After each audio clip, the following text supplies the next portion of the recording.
Universal News TV, votre chaîne d'information la plus crédible. Après le décès du Premier ministre ivoirien, Ahmed Bakayoko, le mercredi 10 mars 2021 en Allemagne, le gouvernement ivoirien a rendu public le programme de ses obsèques dans un document. Il faut dire qu'Ahmed Bakayoko a connu une ascension politique fulgurante qui l'a mené au poste de Premier ministre. Un poste qu'il occupera que pendant 9 mois. Mais qui était réellement Ahmed Bakayoko? Suivons maintenant le portrait et le parcours de l'homme par nos analystes, qui sont sur le plateau de Vision 4. Suivons. Nous ouvrons cette édition d'information par la triste nouvelle qui réveille l'Afrique en général et la Côte d'Ivoire en particulier. La Côte d'Ivoire qui porte le deuil puisque son Premier ministre Ahmed Bakayoko est décédé en Allemagne hier à l'âge de 56 ans. Il avait été évacué en France le 18. Et pour des raisons de santé, il venait d'être transféré, c'était le 6 mars dernier, dans un hôpital en Allemagne où il a succombé à un cancer fulgurant. Ahmed Bakayoko Diamba avait succédé en juillet 2020 au poste de Premier ministre à Amadou Gon Coulibaly, lui-même décédé le 8 juillet 2020. Et on le sait donc, on le savait malade, évacué dans un premier temps en France, puis en Allemagne pour des soins. Le Premier ministre, par ailleurs, ministre de la Défense, Ahmed Bakayoko, est donc décédé hier des suites de ce cancer. Le Premier ministre, c'est le deuxième Premier ministre de Ouattara qui décède en quelques mois seulement dans le pays après Amadou Gon Coulibaly. La Côte d'Ivoire est certes éprouvé tant au sommet qu'à la base, puisque c'est un homme populaire qui était estimé par plus d'un, qui tire finalement sa révérence. Cela mérite un arrêt et c'est la raison de notre entretien ce jour avec Mathieu. Et déjà avec nous. Bonjour Mathieu et bienvenue sur le plateau du 10h Afrique. Bonjour Inès Belinga et bonjour à tous les téléspectateurs de la télévision africaine, particulièrement à nos milliers de téléspectateurs du côté de la Côte d'Ivoire.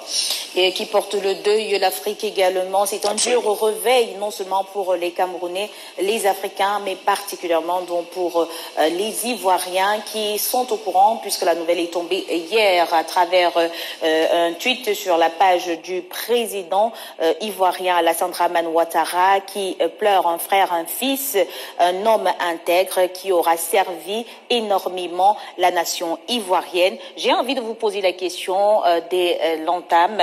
Qui était Ahmed Bakayoko?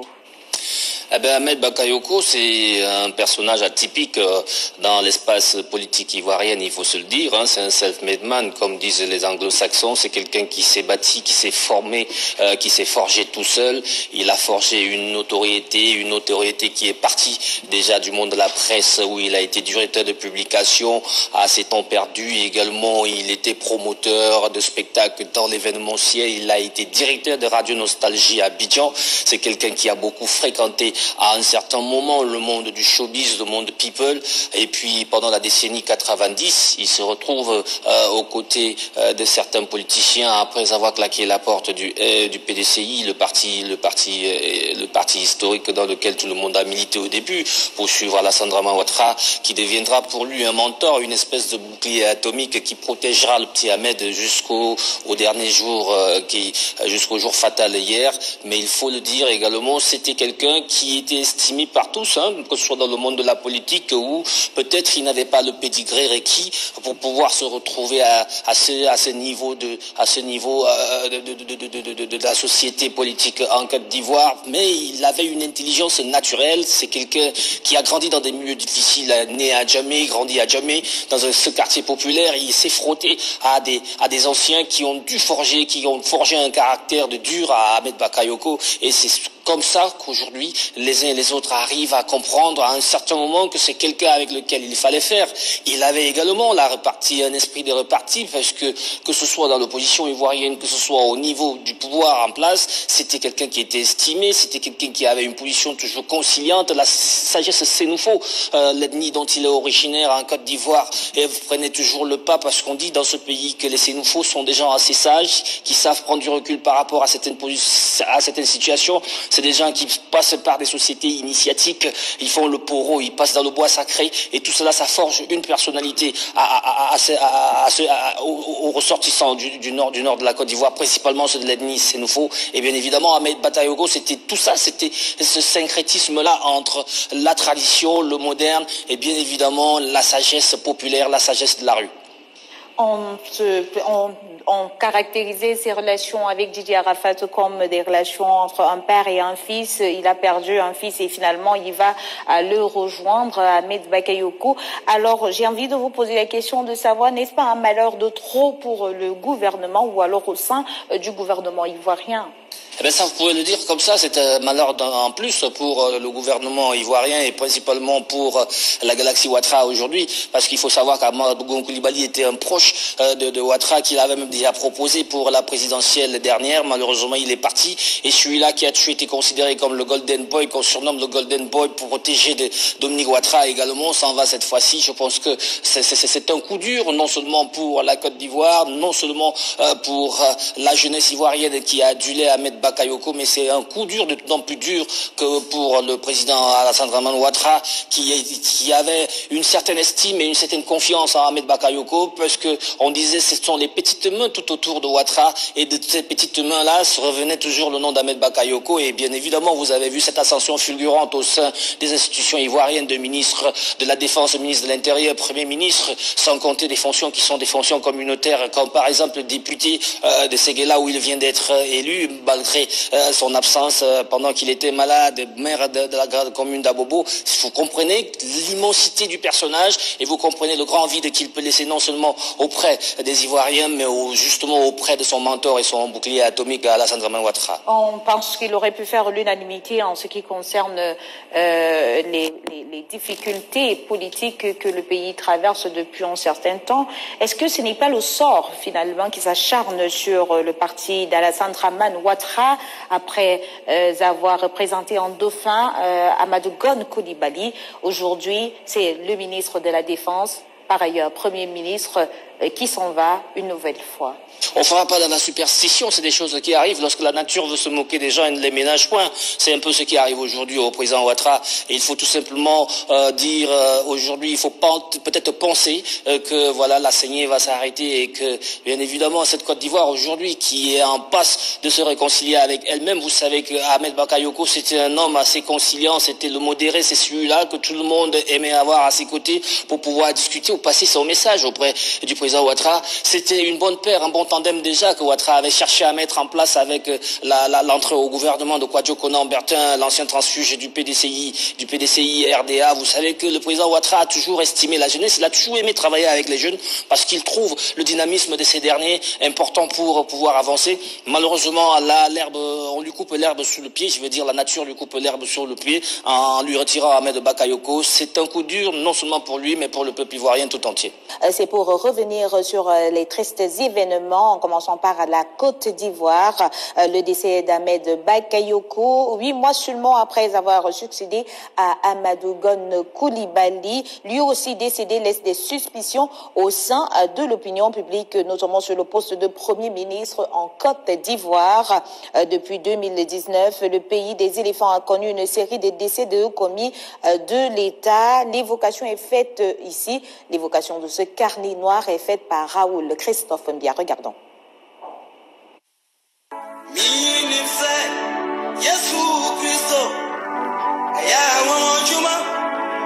La Côte d'Ivoire pleure une fois de plus l'un de ses valeureux fils hommes d'État, comme un vent contré qui souffle au pays des éléphants et emporte avec lui de nombreux dignitaires de la Troisième République ivoirienne. Hier, comme un coup de tonnerre, Ahmed Bakayoko, Premier ministre, ministre d'État, ministre de la Défense, dépose des armes. Amba, comme il se faisait affectueusement appeler, avait été évacué en France le mois dernier, et pour le journal ivoirien L'Inter ce matin, Amnobak. Il ne reviendra donc plus jamais, le Golden Boy, le maire d'Abobo, 6 mois seulement après le décès de son prédécesseur, Amadou Gon Coulibaly, au poste de Premier ministre, chef du gouvernement ivoirien. Un destin croisé de 2 premiers ministres du RHDP, main dans la main, ayant séjourné tous à l'hôpital américain de Paris durant leur maladie. Un poste de Premier ministre objet de tous les commentaires depuis hier Certains journaux parlaient ce matin de malédiction à la primature ivoirienne et l'état de santé de l'actuel intérimaire Patrick Achi n'est pas de nature à faire taire des suspicions. Le secrétaire général de la présidence de la République ivoirienne a eu un malaise quelques heures seulement après son décret de nomination comme chef du gouvernement par intérim. Un gouvernement qui a déjà enterré Sidiki Diakité, ministre de l'administration du territoire et de la décentralisation. Charles Kofi Dibi, président du Conseil économique, social, environnemental et culturel, décédé le 7 novembre 2019.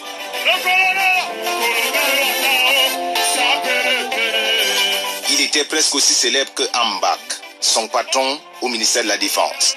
Le colonel-major Isiaka Ouattara, dit Ouattaou, décédé le 5 janvier 2020. Ces dernières années, la mort manque de respect aux hauts commis de l'État ivoirien et chaque fois, personne ne voit rien. Il est donc décédé mercredi en Allemagne où il avait été évacué d'urgence.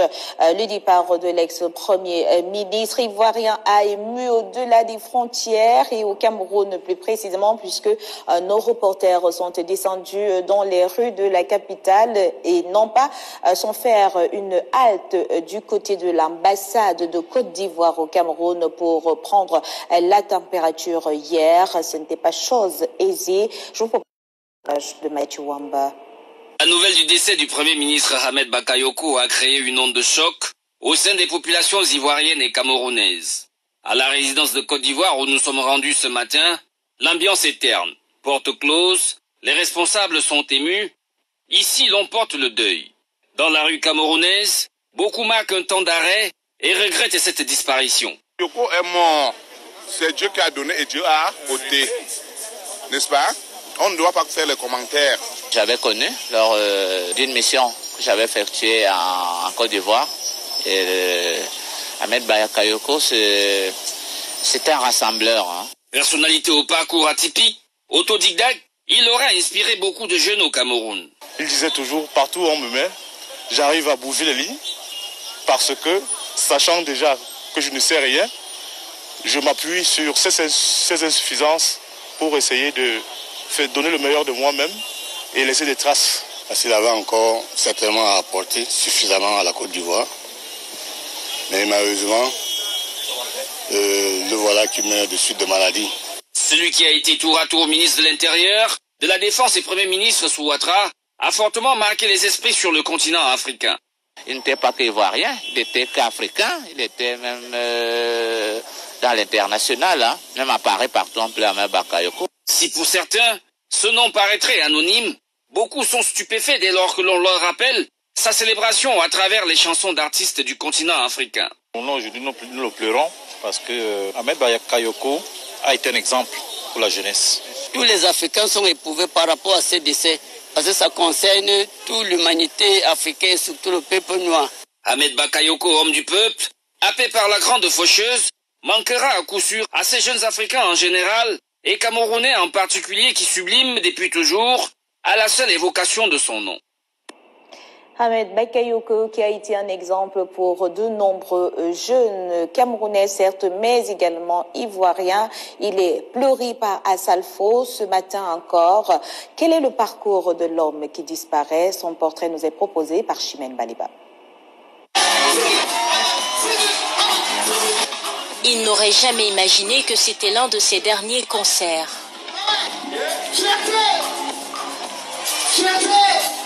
Mania du showbiz, Ahmed Bakayoko ne ratait aucun moment fort lorsqu'il s'agissait de musique. Fally Ipupa, Koffi Olomide, Sidiki Diabaté ou encore le Daichi, son dauphin Didier Rafat, son attachement à l'univers des artistes était inébranlable. Tous maîtrisaient ses pas de danse au rythme de la rumba et du ndombolo.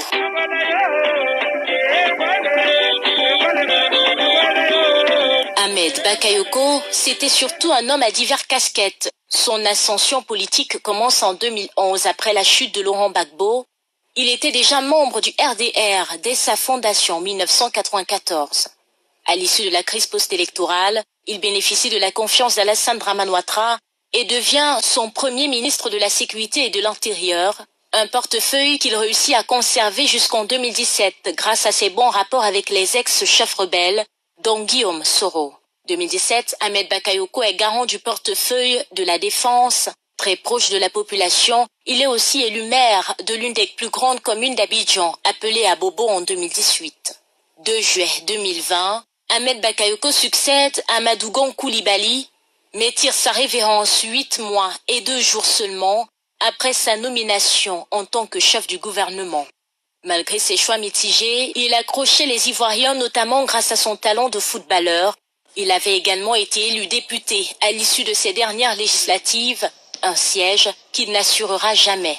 Vous avez annoncé l'apocalypse, mais la Côte d'Ivoire est toujours là et les Ivoiriens sont toujours au rendez-vous de la paix, sont toujours au rendez-vous de la construction d'un pays sérieux. Ahmed Bakayoko meurt 2 jours après la désignation de son homologue par intérim. Les Ivoiriens garderont en souvenir cet homme digne, ouvert, mais surtout ce sourire qui ne quittait jamais son visage lorsqu'il s'agissait de ses proches. Merci à vous, Chimène Baliba. Ahmed Bakayoko, qui est donc décédé depuis mercredi en Allemagne. Faites-moi une confidence avant de vous laisser. Est-ce que vous ne pensez pas, au regard des derniers événements en Côte d'Ivoire, que le siège de Premier ministre devient un mouroir pour les Ivoiriens de ce côté? Des nouvelles qui ne sont pas forcément bonnes en ce qui concerne le Premier ministre de ce côté. Non, il ne faudrait pas faire une fixation aux frères dans la polémique. Ça arrive, je vous ai dit tout à l'heure que la nature, parfois, elle peut faire des choses et parfois, on n'a pas de réponse à ce que décide la nature. Comme disent les chrétiens catholiques, les voies du Seigneur sont impénétrables. Je pense que c'est tout naturellement aujourd'hui que ce personnage tire sa révérence. Il a beaucoup souffert, il a souffert d'un cancer, il faut le dire, et puis il y a eu d'autres maladies sous-jacentes qui, à un certain moment, quand on atteint quand même la cinquantaine et qu'on approche la soixantaine, il faut comprendre que l'organisme aussi prend un coup, l'immunité naturelle que l'on peut avoir prend un coup, et c'est tout à fait normal qu'à un certain moment... Les ministres de la nuit?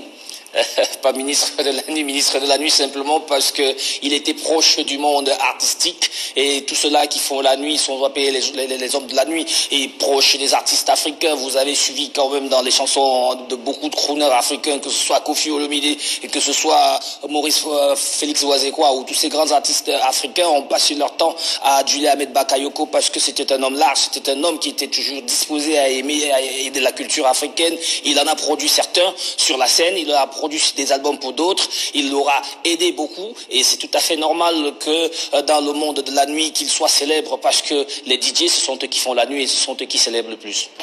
Amadougon Koulibaly s'est éteint. Le colonel Ouattao également du côté de la Côte d'Ivoire. Et cette fois-ci, les Ivoiriens sont en train de pleurer. Ahmed Bakayoko, merci à vous, Mathieu Wamba, d'avoir répondu à nos questions. Nous serons heureux de vous retrouver demain pour une autre page d'actualité sur une information que vous choisirez, bien sûr. Beaucoup plus gai, on espère, parce que l'actualité africaine, ces 2 derniers jours, est un tout petit peu triste sur le continent, avec beaucoup de morts, que ce soit au Sénégal, soit sur la Corne de l'Afrique au Darfour, et bien évidemment encore cette mort qui frappe au sommet de l'État en Côte d'Ivoire. C'est vraiment dommage. J'espère que demain on pourra revenir avec des informations beaucoup plus gaies, peut-être des informations économiques.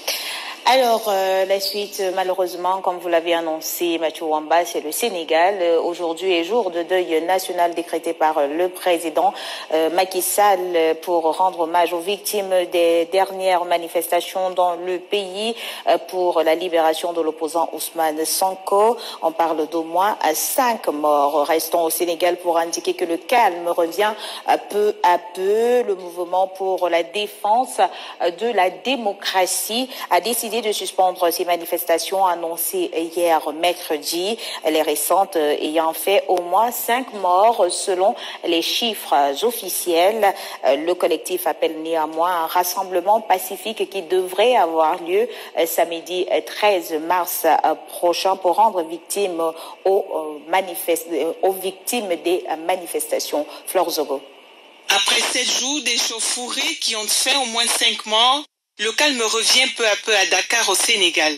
Soucieux de la paix propre et cher à ce pays de l'Afrique de l'Ouest réputé pour sa stabilité, le mouvement pour la défense de la démocratie a décidé de renoncer aux violences et de répondre favorablement à l'appel à l'apaisement lancé par le président Macky Sall pour un retour à la quiétude. Nous avons observé une pause puisque nous avons reçu beaucoup de demandes de la part de la population qui était assez inquiète par rapport aux dégâts, par rapport à tout ce qui se passe autour de la manifestation. Et pour leur donner des gages et un peu revenir sur le fond et moins focaliser notre action sur la forme. Le M2D prône ainsi un retour à la paix à travers de grands rendez-vous. Une journée de deuil en hommage aux victimes de ces manifestations prévues vendredi 12 mars et un rassemblement pacifique le lendemain à la place de la Nation à Dakar, ainsi que dans les rues des différentes régions et la diaspora, avec à la main le drapeau national, en vue de défendre la démocratie et l'état de droit. En retour, le collectif exige la libération immédiate et sans condition de ceux qui qualifient de prisonniers politiques, tout en dénonçant de nouvelles arrestations liées aux récentes manifestations. Ahmed Bakayoko, qui avait eu ses 56 ans le 8 mars dernier, avait succédé à Amadou Gon Coulibaly en juillet 2020 au poste de Premier ministre. Son ascension politique avait véritablement commencé autour des années 2000. Ici, Christine Muriel, pour Universal News TV. Merci de suivre Universal News TV sur YouTube. Nous vous rassurons que les informations que nous diffusons au quotidien sont suffisamment crédibles. Alors, n'hésitez pas à liker la vidéo si elle vous plaît, et si vous êtes nouveau sur la chaîne. N'oubliez pas de vous abonner et d'activer la cloche de notification pour ne pas rater nos prochaines vidéos.